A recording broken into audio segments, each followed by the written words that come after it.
बिस्मिल्लाहिर्रहमानिर्रहीम। हम आज बात करेंगे ग्रामर पे। जैसे कि मैंने यहाँ पे लिखा है इंट्रोडक्शन टू ग्रामर।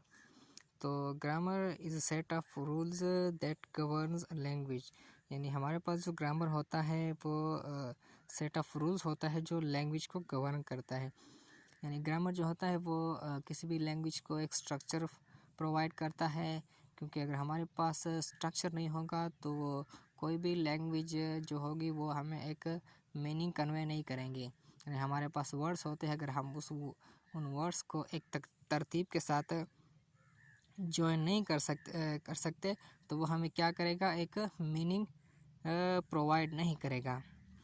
तो हमारे पास बेसिक जो ग्रामर है उसमें हमारे पास सबसे पहले पार्ट ऑफ स्पीच आता है। तो पार्ट ऑफ स्पीच जो है वो उसको हम उर्दू में आसानी से बोलने के हिस्से भी कह सकते हैं। हमारे पास एक सेंटेंस होता है और उस सेंटेंस में हमारे पास मुख्तलिफ वर्ड्स होते हैं जो कि मुख्तलिफ पार्ट ऑफ स्पीच से ताल्लुक़ रखते हैं और उनका एक अलग मकसद होता है। हर वर्ड्स एक अलग ग्रुप से ताल्लुक़ रखता है और उसका एक अपना काम होता है। तो पार्ट ऑफ स्पीच के हमारे पास दो ग्रुप है, इसको हम ओपन ग्रुप कहते हैं, दूसरे को हम क्लोज ग्रुप कहते हैं। ओपन ग्रुप में हमारे पास नाउन आता है, वर्ब आता है, एडवर्ब आता है और एडजेक्टिव आता है।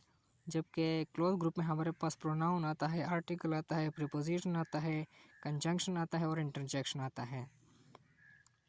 तो इसको ओपन ग्रुप क्यों कहते हैं? इसको ओपन ग्रुप इसलिए कहते हैं कि इनमें जो पार्ट ऑफ स्पीच है उनकी तादाद जो है वो फिक्स नहीं है। उसमें ये एक इनफाइनाइट नंबर होते नहीं, हमारे पास इनफाइनाइट नंबर नाउन है, यानी वो बहुत ज़्यादा तादाद में है। और इसके अलावा इन वर्ड्स में इजाफा भी हो सकता है। हम मतलब हमारे पास जब नई चीज़ें ईजाद होती है तो उसके लिए हम नए वर्ड्स ढूंढते हैं, तो उसको एक नया नाम देते हैं। तो मतलब टाइम के साथ साथ उसमें इजाफा होता है। और इसके अलावा हमारे पास जो क्लोज ग्रुप के पार्ट ऑफ स्पीच है उसमें कोई भी इजाफा नहीं होता और उनकी तादाद जो होती है वो फिक्स होती है। जैसे कि हमारे पास प्रोनाउन है वो 7 है, आर्टिकल 2 है, प्रीपोजिशन 58 तक है, कंजंक्शन भी है और इंटरजेक्शन भी है। तो ये क्या है, इनकी तादाद फिक्स होती है, उसमें कोई इजाफा नहीं होता। और इसके अलावा जो हमारे पास ओपन ग्रुप के पार्ट ऑफ स्पीच होते हैं उसमें इजाफा भी हो सकता है और उनकी तादाद जो होती है वो इनफाइनाइट होती है, यानी उसको हम काउंट भी नहीं कर सकते हैं। और उसके साथ साथ हमारे पास न्यू वर्ड्स भी क्रिएट होते हैं जिसको हम इन पार्ट ऑफ स्पीच में ऐड करते हैं।